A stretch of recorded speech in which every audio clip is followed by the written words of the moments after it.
Opa, tudo bem? Como você está? Estamos aqui hoje, mais uma vez, para poder continuar nosso projeto da leitura bíblica por durante um ano. Como damos início ontem no livro de Isaías, hoje vamos dar aqui a continuidade. Nós vamos ler hoje do capítulo 6 até o capítulo 9 do livro de Isaías, beleza? E antes da gente iniciar, quero ressaltar aqui, vou ser bem sincero, que eu fiquei com algumas dúvidas lendo aqui os capítulos do dia de hoje.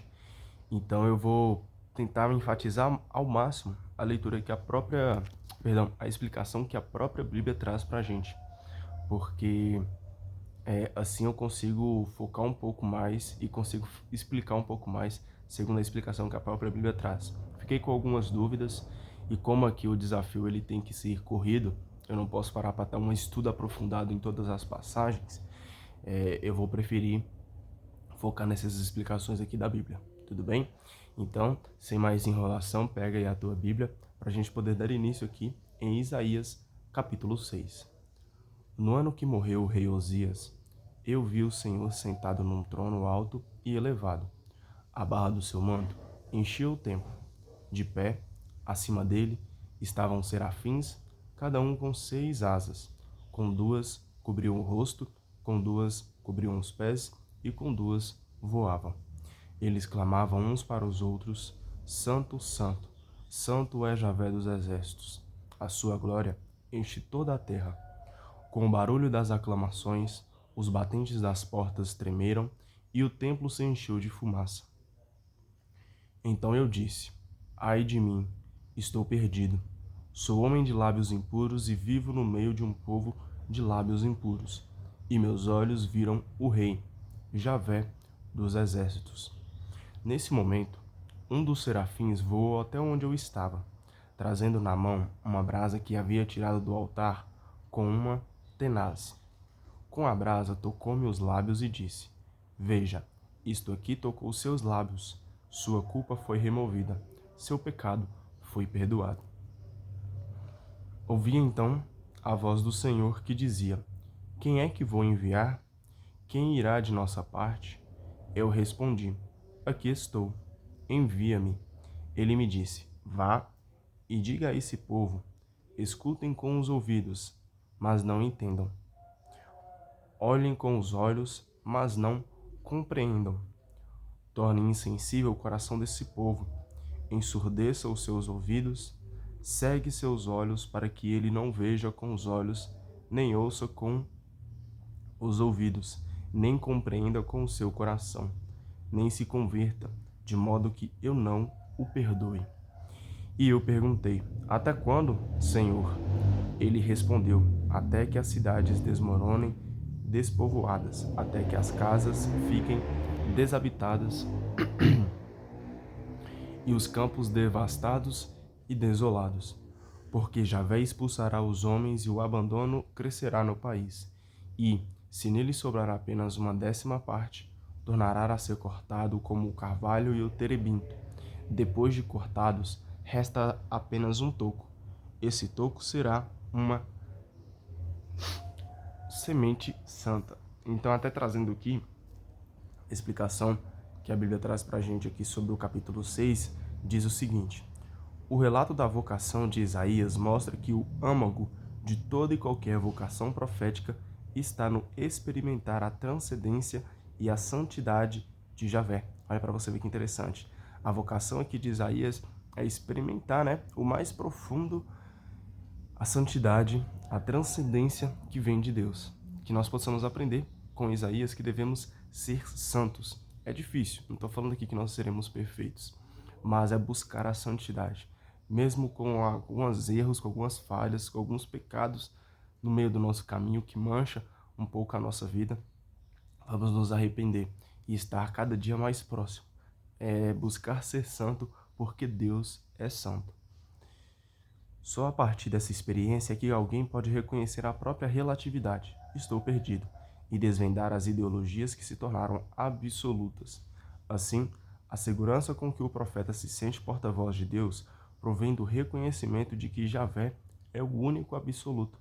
Então ele fica sabendo com certeza que é falso e mentiroso qualquer sistema, instituição ou ideologia que se apresentem como absolutos. Então nós entendemos aqui, através da passagem de Isaías, que só existe um absoluto, Deus. Só Deus, ele é absoluto diante de toda a criação, toda a natureza, diante de todos os animais, diante de todos os homens. Então entender que Deus é absoluto e que somente ele é digno de louvor, de honra e de glória. Então, entendermos que devemos sim curvar as nossas cabeças, curvar o nosso coração, para que possamos glorificar o nome de Deus, pois ele sim é digno de louvor. Então que nós possamos entender que somente Deus é absoluto e que sem ele nós não somos nada. Vamos aqui agora para o capítulo 7. Acaz, filho de Joatã, filho de Osias, era rei de Judá.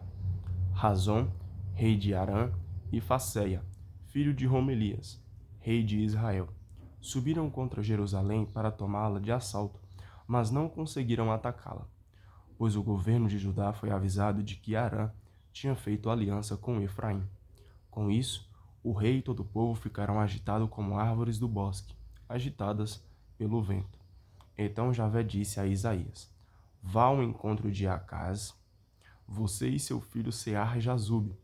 Acaz está no fim do canal do reservatório superior, no caminho que leva ao campo do pisoeiro. Diga a ele: tenha cuidado, mas fique calmo. Não tenha medo nem vacile o seu coração por causa desses dois tições fumegantes, isto é, por causa da raiva de Razom de Arã e do filho de Romelias. Pois Arã, Efraim e o filho de Romelias tramaram fazer o mal contra você, dizendo: Vamos atacar Judá, vamos devastá-lo e ocupá-lo, vamos colocar como rei deles os filhos de Tabeel. Assim fala o Senhor Javé: Isso não irá em frente, isso não acontecerá, pois a capital de Arã é Damasco, e o chefe de Damasco é Razom. Dentro de 5 ou 6 anos, Efraim será arrasado e deixará de ser povo. A capital de Efraim é Samaria, e o chefe de Samaria é o filho de Romelias. Mas, se vocês não acreditam, não se manterão firmes. Javé falou de novo a Acaz. É interessante aqui, ó, antes de continuar com a passagem. Mas, se vocês não acreditam, não se manterão firmes. Então, Deus está falando aqui com eles, né? Se vocês não acreditam nas minhas vontades, se vocês não acreditam nos meus propósitos, vocês não serão firmes. Isso serve tanto para aqui, para Acaz, né? Para Razom, e serve para nós nos dias de hoje também. Se não mantermos firme, perdão, se não acreditarmos nas vontades de Deus, nós não vamos estar firmes. Então, é colocar sempre as vontades de Deus acima das nossas vontades, pois a vontade de Deus é vontade perfeita. E todas as vezes que nós tentamos colocar as nossas vontades em ação, nós entendemos que as nossas vontades são vontades imperfeitas e que nos levam para o caminho injusto. Javé falou de novo a Acaz, dizendo: Pede para você um sinal a Javé, seu Deus, nas profundezas da mansão dos mortos ou na sublimidade das alturas. Acaz respondeu: Não vou pedir, não vou tentar Javé. Disse-lhe Javé: Escute, herdeiro de Davi. Será que não basta a vocês cansarem a paciência dos homens? Precisam cansar também a paciência do próprio Deus? Pois saibam que Javé lhes dará um sinal. A jovem concebeu e dará à luz um filho, e o chamará pelo nome de Emanuel. Esse nome de Emanuel, ele significa Deus conosco, ou seja, é Deus caminhando junto com seus filhos, a prova de que ali que Deus está conosco. E eu achei bem interessante, porque esse versículo aqui, ó, pois saibam que Javé lhes dará um sinal. A jovem concebeu e dará à luz a um filho e chamará pelo nome de Emanuel. Se pararmos para refletir, tem muito a ver lá com a história de Maria e de Jesus, que está lá em Mateus 1, capítulo 23. Olha para você ver, eu vou até ler aqui para você. Ver se eu acho aqui. Mateus 1, 23. Cadê? Achei. Vejam, a virgem conceberá e dará à luz a um filho. Ele será chamado pelo nome de Emanuel, que quer dizer Deus está conosco. Então é interessante aqui que nós vemos que a Bíblia ela vai se ligando, independente de qual livro, se é um livro mais, vamos dizer, mais atual ou se é um livro mais antigo, ela vai se ligando. É maravilhoso essas cruzadas, vamos assim dizer, o cruzamento aqui entre as passagens. Ele vai comer, agora voltando aqui, tá? No Isaías, capítulo 7, versículo 15. Ele vai comer coalhada e mel, até que aprenda a rejeitar o mal e esconder o bem. Mas antes que o menino aprenda a rejeitar o mal e escolher o bem, a terra desses dois reis que lhe estão causando medo será arrasada. Javé há de trazer para você, para o seu povo e para toda a família do seu pai, dias de felicidade, como nunca houve desde o dia em que Efraim se separou de Judá. Deixa eu só pegar meu cafezinho aqui, só um minuto. Achei. Cafezinho aqui, que é um cafezinho muito bom, né? Ler a Bíblia com um cafezinho na mão é muito bom. Vamos continuar aqui. Versículo 18. Nesse dia Javé assobiará para as moscas na foz do rio do Egito e para as abelhas do país da Assíria. Elas virão todas e pousarão nas grotas dos morros e nas fendas das rochas, em todas as moitas de espinhos e em todos os bebedouros. Nesse dia o Senhor raspará com uma navalha alugada além do... Nesse dia o Senhor raspará com uma navalha alugada além do rio Eufrates, a cabeça e o pelo das pernas, até a barba ele há de tirar. Nesse dia cada um criará uma novilha e 2 ovelhas, e como haverá fartura de leite, todos comerão coalhada com mel, todos os que ficarem no país. Nesse dia, todo lugar onde houver 1.000 videiras no valor de 1.000 moedas de prata, será transformado em espinheiro e matagal. Aí entrarão os que estiverem armados de arco e flecha, pois o país inteiro se transformará em espinheiro e matagal. E em todos os montes capinados com enxada, você terá medo de entrar por causa dos espinheiros e do matagal. Servirão de pastos para os bois e serão pisados pelas ovelhas. Vamos aqui agora para o capítulo 8. Javé me disse: pegue uma tábua grande e escreva nela com letra comum: pronto saque e rápida pilhagem. Então eu tomei testemunhas de confiança, o sacerdote Urias com Zacarias, filho de Baraquias. Em seguida, eu me uni à profetisa e ela concebeu e deu à luz um filho. Javé disse-me: dá-lhe o nome de pronto saque e rápida pilhagem, pois antes que o menino aprenda a falar, papai, mamãe, as riquezas de Damasco e os despojos de Samaria serão levados perante o rei da Assíria. Javé continuou falando comigo. Ele disse: já que este povo desprezou a água de Siloé, que corre mansa, apavorado diante de Razon e do filho de Romelias, o Senhor vai trazer para ele as águas torrenciais e impetuosas do rio Eufrates, o rei da Assíria com toda a sua força. Elas enchem o leito, transbordam por todas as margens, invadem Judá, inundam e lhe sobem até o pescoço. Suas asas abertas cobrirão toda a extensão da sua terra, ó Deus conosco. Povos, fiquem sabendo que vocês serão derrotados. Atenção, países distantes. Armem-se quanto quiserem, que vocês sairão derrotados. Façam planos à vontade, que fracassarão. Façam ameaças, elas não se cumprirão, porque Deus está conosco. Então, pode fazer qualquer coisa, cara, mas nada de ruim vai acontecer com nós que somos fiéis a Deus, porque Deus está conosco. Assim me disse Javé, enquanto me segurava pela mão e me proibia de seguir o caminho desse povo: não chamem de conspiração tudo o que esse povo chama de conspiração. Não participem do medo deles e não se apavorem. Chamem santo somente a Javé dos exércitos. Dele sim, tenham temor e terror. Ele será uma armadilha, uma pedra de tropeço, um obstáculo que derruba para as 2 casas de Israel, um laço e uma armadilha para os habitantes de Jerusalém.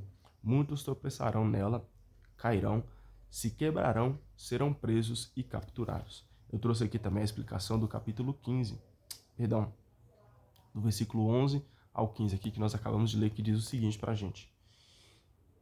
Isaías rejeita qualquer tipo de apoio à coalizão de Arã e o Reino do Norte, mesmo que isso leve à acusação de subversivo. Ele insiste que o único poderoso é Javé, a quem Judá deve temer. Ou seja, está ensinando aqui, para quem Judá deve temer, que é somente a Deus. E isso é o que nós devemos levar para a nossa vida também. O único que é digno de temor, o único que é digno de glória, de adoração é Deus. Não se esqueça de que nós devemos adorar o Criador, e não coisas materiais, e não coisas humanas, e nenhum outro ser humano, Somente adorar a Deus. Porque não se apoiar nele, se os homens não se apoiam no Deus que pode salvá-los, esse Deus se torna para eles um poder de destruição. Então, por que não se apoiar em Deus?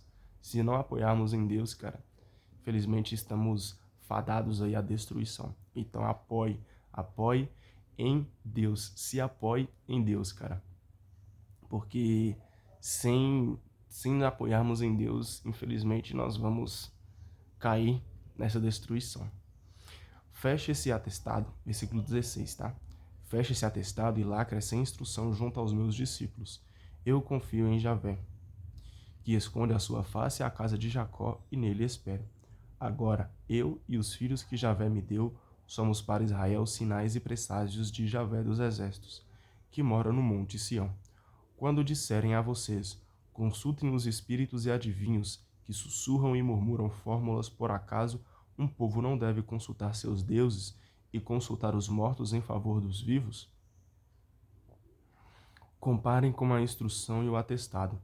Se o que disserem não estiver de acordo com o Pai, não estiver de acordo com o que aí está, então não haverá aurora para eles. Ele atravessará o país aflito e faminto, e enfurecido pela fome, amaldiçoará o seu rei e o seu Deus. Olhará para o alto e de novo olhará para a terra. Tudo é aperto e escuridão sem saída, angústias e densas trevas. Sem aurora não haverá saída para a terra angustiada. No passado, ele humilhou a terra de Zabulon e Neftali, mas no futuro tornará glorioso o caminho do mar, o além Jordão e o território das nações. Capítulo 9. O povo que andava nas trevas viu uma grande luz, e uma luz brilhou para os que habitavam um país tenebroso. Multiplicaste o povo, aumentaste o seu prazer. Vão alegrar-se diante de ti, como na alegria da colheita, como no prazer dos que repartem despojos de guerra. Porque como no dia de Madiã, quebraste a canga de suas cargas, a vara que batia em suas costas, e o bastão do capataz dos trabalhos forçados. Porque toda bota que pisa com barulho e toda capa empapada de sangue serão queimadas, devoradas pelas chamas.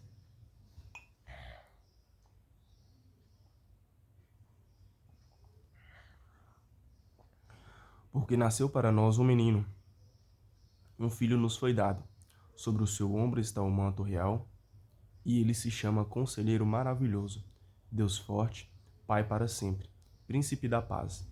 Grande será o seu domínio, e a paz não terá fim sobre o trono de Davi, o seu reino, firmado e reforçado com o direito e a justiça, desde agora e para sempre. O zelo de Javé dos exércitos é quem realizará isso. Destacando aqui também a explicação do início aqui do capítulo 9, diz o seguinte: em 732 a.C., essa é a explicação, tá?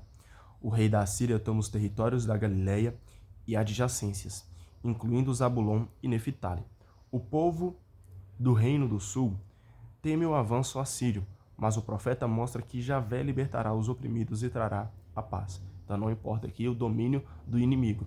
Deus vai de encontro àqueles que são oprimidos e vai dar a eles a paz. O que leva Isaías a essa luminosa esperança é o nascimento do Emanuel, que é Ezequias, o filho herdeiro de Acaz. O profeta prevê um sábio fiel a Deus, duradouro e pacífico. Ele perpetuará a dinastia de Davi, estendendo o reinado deste até as regiões agora dominadas pela Assíria e organizando uma sociedade fundada no direito e na justiça. Mateus, o livro de Mateus, reinterpretando este oráculo, o aplica à pessoa e à ação de Jesus. Olha para você ver, mais uma vez aqui o ligamento com a passagem que está lá no livro de Mateus. Mateus capítulo 4, versículo 13 ao 16. Vamos ler aqui para a gente poder entender aqui. Mateus capítulo 4, versículo 13 até o 16. Vamos lá. Deixou Nazaré e foi morar em Cafarnaum, que fica às margens do mar na Galileia, nos confins de Zabulon e Neftali, para se cumprir o que foi dito pelo profeta Isaías. Olha para você ver, para se cumprir o que foi dito pelo profeta Isaías. Então, muito antes, cara, já se profetizavam, já se falavam sobre as vontades de Deus. E agora está se cumprindo. Então, nós vemos aqui, até antes de continuar aqui a passagem, céus e terras passarão, mas a palavra de Deus nunca passará. Então, nós vemos aqui que a palavra de Deus se cumpre. Terra de Zabulon, terra de Neftali, caminho do mar, região do outro lado do rio Jordão, Galileia dos que não são judeus. O povo que vivia nas trevas viu uma grande luz, e uma luz brilhou para os que viviam na região escura da morte. Muito interessante, né? Vamos aqui agora voltar para Isaías, versículo 7. O Senhor enviou uma ameaça contra Jacó, e ela atingiu Israel. O povo todo ficou sabendo, Efraim e os moradores de Samaria. Cheios de soberba e presunção, eles dizem: os tijolos caíram, nós reconstruiremos com pedras. Derrubaram o madeiramento de sicômoro, nós o substituiremos com cedro. Javé, porém, sustenta contra esse povo seu adversário Razon, e incita contra ele seus inimigos, os arameus pelo oriente e os filisteus pelo ocidente, que devoram Israel com grandes mordidas. Apesar de tudo isso, a ira dele não se acalma, e sua mão continua estendida. Mas o povo não se volta para quem o castiga, não procura Javé dos exércitos. Javé corta de Israel a cabeça e a cauda, a palma e um junco num só dia. O ancião notável é a cabeça, e o profeta, mestre de mentiras, é a cauda. Os que dirigem esse povo o extraviam, e os que se deixam guiar ficam aniquilados. Por isso, Javé não terá piedade dos jovens, nem se compadecerá dos órfãos e viúvas, pois são todos injustos e malvados, toda boca só diz loucuras. Apesar de tudo isso, a ira dele não se acalma, e a sua mão continua estendida. A impiedade queima como fogo, devorando espinheiro e matagal, incendiando a mata fechada e fazendo subir colunas de fumaça. Pela ira de Javé dos exércitos, a terra queima e o povo se torna pasto de fogo. Ninguém tem pena do próprio irmão. Morde à direita e continua com fome. Devora à esquerda, mas não fica satisfeito. Cada um devora a carne do seu próximo. Manassés devora Efraim, e Efraim devora Manassés, e os dois se juntam contra Judá. Apesar de tudo isso, a ira de Javé não se acalma, e sua mão continua estendida. Então nós vemos aqui, cara, que com Deus não se brinca. Leve as coisas a sério de Deus e busque sempre se arrepender, pois com a palavra de Deus, cara, não existe palavra torta, é tudo muito claro. Então se arrependa enquanto é tempo e volte para os braços do Senhor, tá? Muito obrigado pela tua presença. Deixa eu só conferir, acho que nós finalizamos aqui, né? Isso, depois aqui já é o capítulo 10. Então muito obrigado pela tua presença, amanhã estamos aqui de volta. Um beijo, um abraço para você, até mais, tchau, tchau.